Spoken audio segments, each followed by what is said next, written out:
All right, today we are going to get our hands dirty with an awesome project, building your very own portable folding solar panel suitcase. But look, we're not just going to slap some parts together here. We're going to build a system that's actually safe, super reliable, and ready for pretty much any adventure you can throw at it. So let's just dive right in. No, really, just picture this for a second.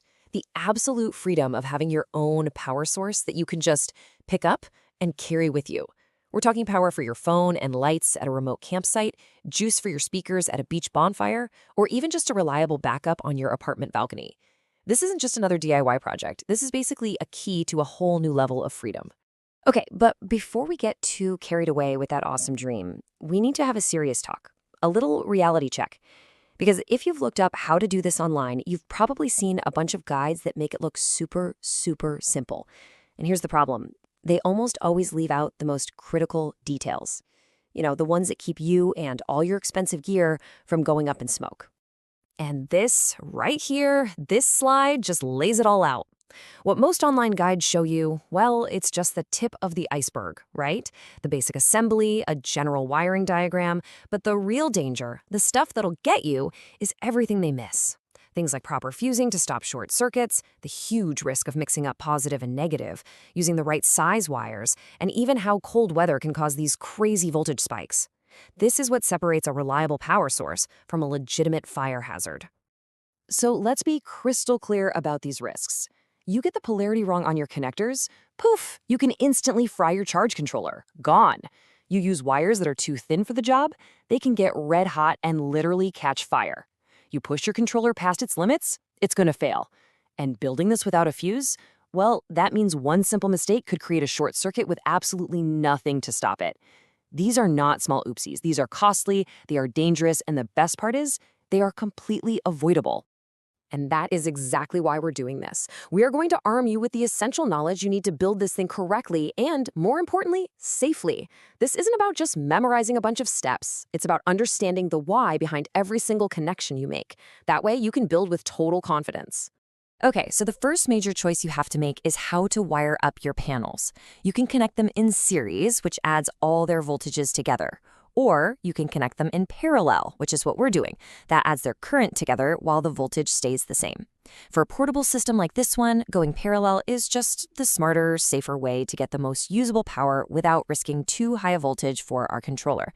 Now, don't let a couple of formulas scare you off. Seriously, just think of this as your project's little cheat sheet.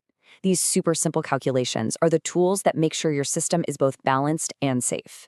You'll use them to figure out your total power, how much current is actually going into your battery, and, this is the big one, exactly what size fuse you need to protect the whole setup. It's not complicated math, I promise. It's your recipe for safety. All right, theory time is over. With that crucial knowledge under our belts, it is time to put it all into practice. Let's get to the fun part, the step-by-step guide to building this thing. Here's our roadmap. It's pretty straightforward. First, we'll lay out the panels and connect them in parallel. Then we route our wires, making sure they're the right size, and install that all-important fuse. Next, we connect everything to the MPPT controller, which is kind of the brain of the whole operation. From there, we hook up the battery, give it a quick test in the sun to make sure it works, and finally, fold it all up, secure it, and you're good to go. I want to just pause on this for 1 second because it is that important. This is the golden rule. This number is what keeps your system from becoming a smoking mess.